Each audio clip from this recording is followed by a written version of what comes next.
Hello friends, welcome to the new episode of my channel. আমি অরিত্র। এখন আমরা কথা বলছি বাস্টার্ডস অফ বলিউডের ট্রেলার নিয়ে। তো দেখুন, আমি কালকে ট্রেলারটা এসে গেছে, আজকে রিভিউ করছি। তার কারণ কালকে আমার একটু কাজ ছিল, কাজে ব্যস্ত ছিলাম। লোকে দেখছি রূপমের ভিডিওর নিচে কমেন্ট করছে যে এখনো রিভিউ করলো না, ওর খারাপ লেগেছে, কিছু ইউনিক পাইনি। ভাই, আমার আরিয়ান খানের সাথে কোনো পার্সোনাল শত্রুতা নেই, ঠিক আছে? যে আমি মান্নাতের হাফ প্রপার্টি চাই বলে আমি এই করছি না ওই করছি না, আপনাদের মানে কথাবার্তা। যাই হোক, আমি কাজে ব্যস্ত ছিলাম। দেখুন, আমি বাস্টার্ডস অফ বলিউডের ট্রেলার নিয়ে দেখে সঙ্গে সঙ্গে যে রিভিউ করতে হবে সে যে এক্সাইটমেন্টটা, সেটা আমার মধ্যে ছিলই না। তাই জন্য আমি সঙ্গে সঙ্গে করিও নি, যে আমি কাজ ভাই করে নিই, কালকে করবো আরামসে। এবং আমি টিজার রিভিউ সময় যে কথাটা বলেছিলাম, আমি এখনো সেম কথাই বলছি, যে it is nothing unique. Aesthetically visually যে প্রেজেন্টেশনটা দিচ্ছে সেটা আগেন ফারাহ খানের মতো। আপনি হ্যাপি নিউ ইয়ার দেখে নিন, ফারাহ খানের এই অ্যাস্থেটিক্সই ছিল, সেটাই দেখতে পাচ্ছি। এই যে স্টোরি লাইন্সের যে বিটস গুলো, এই যে আসমানের যে গল্পটা দেখাচ্ছে, বাইরে থেকে ঢোকবার চেষ্টা করছে, প্রোডাকশন হাউসদের মাঝখানে ফেসে গেছে, এই জিনিসপত্র অনেক রিয়েলিস্টিক ভাবে, অনেক গ্রাউন্ডেড ভাবে আমরা অলরেডি লাক বাই চান্সে দেখেছি। একটা উঠতি হিরোর সাথে একটা হিরোইন যে অলরেডি নেপো কিড, তার সাথে প্রেম ইত্যাদি, সেটাও লাক বাই চান্সের প্লট। তো প্লট লেভেলে কোনো ইউনিক কিছু নেই, বা ভিজুয়াল প্রেজেন্টেশনেও কিছু ইউনিক নেই। এবং যেভাবে ক্যারেক্টারগুলোকে ওভার এক্সাজারেটেড ওয়েতে মানে প্রেজেন্ট করছে, মানে বলিউড অ্যাক্টার্সদেরকে বা ডিরেক্টরসদেরকে, সেটাও আমরা বহুবার একে ভার্সেস একেতে দেখেছি। তারপরে রঙ্গিলাতে রাম গোপাল বর্মা সেই সময় দেখিয়েছিল, ইভেন ফারাহ খানও ওম শান্তি ওমে দেখিয়েছিল। তো নাথিং নিউ। আমি জানি না লোকে এত বেশি এক্সাইটেড হয়ে যাচ্ছে কেন, স্টার ভ্যালুর জন্য হচ্ছে। এবং সেটা শাহরুখ খান করেছে, সেটা আরিয়ান খানের কি ক্রেডিট আছে যে শাহরুখ খানকে বলেছে বাবা আমার এই এই অ্যাক্টারকে দরকার, চলো। আমির খানকে চলে এলো, সালমান খান চলে এলো, শাহরুখ নিজে তো ছেলের ডেবিউ, চলো চলে এলাম। তারপরে রাজামৌলিকে নিয়ে এসছে। তো এইটা তো কিছু মানে এটাতে কি মানে এটা ক্রেডিটটা কি, ডিরেক্টরের কি ক্রেডিট আছে, কি প্রেজেন্ট করছে তাদেরকে, ঠিক আছে? তো পার্সোনাল এই যে জিনিসপত্রগুলো দেখাচ্ছে এখানে, এগুলো পপুলার পাবলিক ডোমেনের অ্যানেকডোট। এগুলো আরিয়ান খান যদি যেটা ফার্স্ট টাইম নিজে এক্সপিরিয়েন্স করেছে, সেটা যদি এক্সট্রাঅর্ডিনারি কিছু দেখাতো, যেটা ধরুন আমরা বাইরের লোকেরা জানি না, যেটা ও দেখেছে একমাত্র, ও যেহেতু ইনসাইডে সব থেকে ক্লোজেস্ট ওই সার্কেলের মধ্যে, ইনার সার্কেলের লোক, তাহলেও বুঝতে পারতাম। এই যে রাজামৌলি আর আমির খান কথা বলছে, আসমান বাইরে থেকে ভাবছে যে ভাই এরা কিছু ক্রিয়েটিভ আলোচনা করছে, সিনেমা নিয়ে আলোচনা করছে। তারপরে দেখা যাচ্ছে আমির খান কথা বলছে যে বড়া পাও নাকি ইডলি সাম্বার। ওকে ডেকে বলছে যে এই দুটোর মধ্যে কি খাবো এটা বল তুই, তাই তো? এবার এইটা একটা খুব জেনেরিক, উল্টে সাউথ ইন্ডিয়ানদেরকে ছোট করবার মতো জোক। প্রথম কথা, রাজামৌলি তেলেগু, ইডলি সাম্বার নয়, প্রথম কথা, ওর স্টেটের খাবার। এবং শাহরুখ এই জোক মারতে গিয়ে ওই একটা কোন বিয়ে বাড়িতে, আম্বানিদের বিয়ে বাড়িতে রামচরণকে নিয়ে এরকম একটা জোক মেরেছিল, এই south Indian typical south Indian যে জোকস গুলো হয়।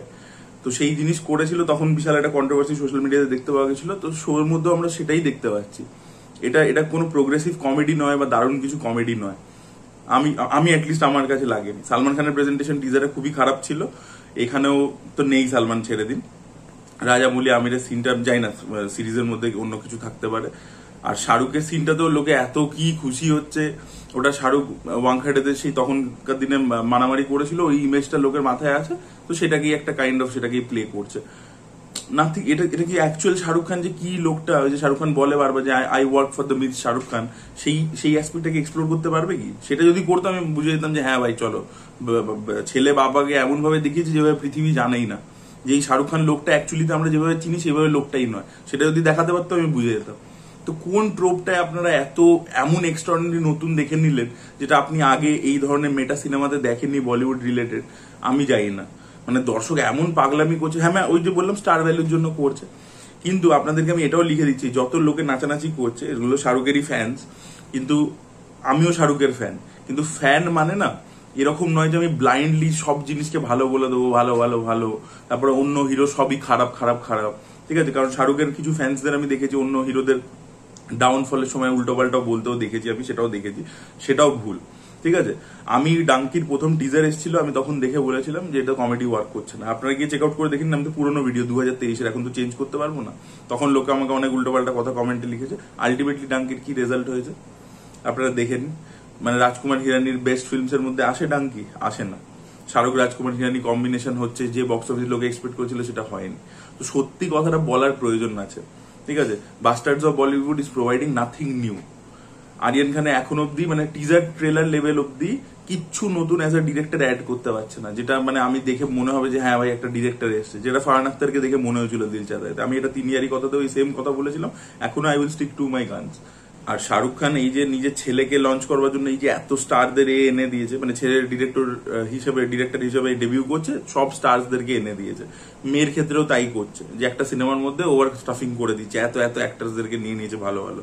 আপনি দেখুন কি হবে, ছবিটা কি বেরোবে, দেখুন হিট তো করে যাবে। শাহরুখ খান একটা স্টার, তার সব থেকে বাজে ছবি জিরো, সেটাও একটা বিশাল ব্যবসা দিয়ে মানে ওপেন করেছিল, তো সেটা তো করবেই, হয়তো হিট হয়ে যাবে, কিন্তু ছবির কোয়ালিটি কি হবে, মনে রাখার মতো ছবি কি হবে, সেটাই আছে কথা। যে ভাই ছবি এমন বানাও যেটা লোকে মনে থাকবে, যেটা নিয়ে তুমি 30 বছর পরেও ফাইট করতে পারো যে ভাই এটা বানিয়ে গেছিল, যেটা স্বদেশ নিয়ে আমরা করতে পারি, ঠিক আছে। তো সেটাই হচ্ছে কথা, যে আজকে একটা ওই কিং বলে ছবিটা করছে, ওটাও এরকম ওভার স্টাফড একটা ফিল্ম, অদ্ভুত টাইপের হচ্ছে।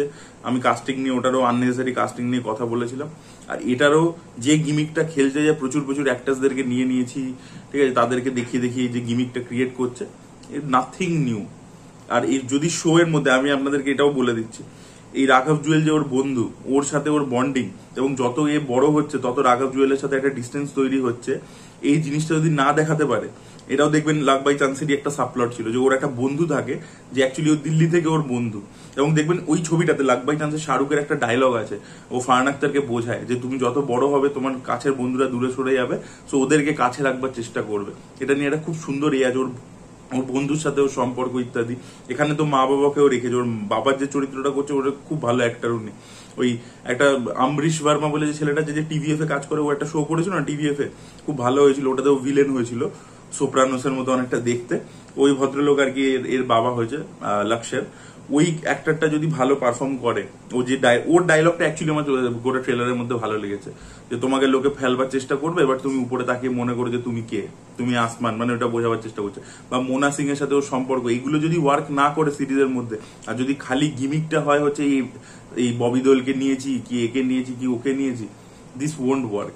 ওই একটা এসে ক্যামিও করে বেরিয়ে যাবে, ক্যামিও দিয়ে কিচ্ছু হয় না ভাই। ক্যামিওর হাওয়া আমরা দেখে নিয়েছি স্পাই ইউনিভার্সে, ঠিক আছে। যখন প্রথম দিন বলা হয়েছিল লোকে তখন গালাগালি করেছিল, এখন ওয়ার্ড টু ফ্লপ করে গেছে, বুঝতে পারছেন তো। তো এই যত বড় স্টারেরই ক্যামিও করিয়ে দিন, কিচ্ছু হবে না যদি স্টোরি টেলিং ভালো না হয়। তো অ্যাকচুয়ালিতে এই ছেলেটার যে ভিতরে যে ট্রান্সফরমেশন বা কি, সেগুলোকে দেখাতে হবে।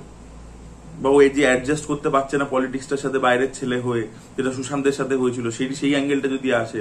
বা এই যে করণ জোহরের সাথে বাওয়ালটা হচ্ছে, তো কার্তিক আরিয়ানের বাওয়াল নিয়ে দেখাচ্ছে, যে একটা প্রোডাকশন ওকে বলছে আমি 3টে ছবি অফার করবো, ওটা মাইট বি টি সিরিজ, আর ওইদিকে করণ জোহর বলছে তোকে আমার সাথে করতে হবে, ওটা ছেড়ে দে।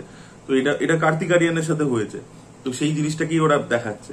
তো এইগুলো আমি যেটা বললাম, যে প্রথম কথা হচ্ছে যে এইগুলো সবই পাবলিক ডোমেনের জিনিসকে নিয়ে এক্সাজারেটেড ওয়েতে আবার পাবলিককেই দেখাচ্ছে।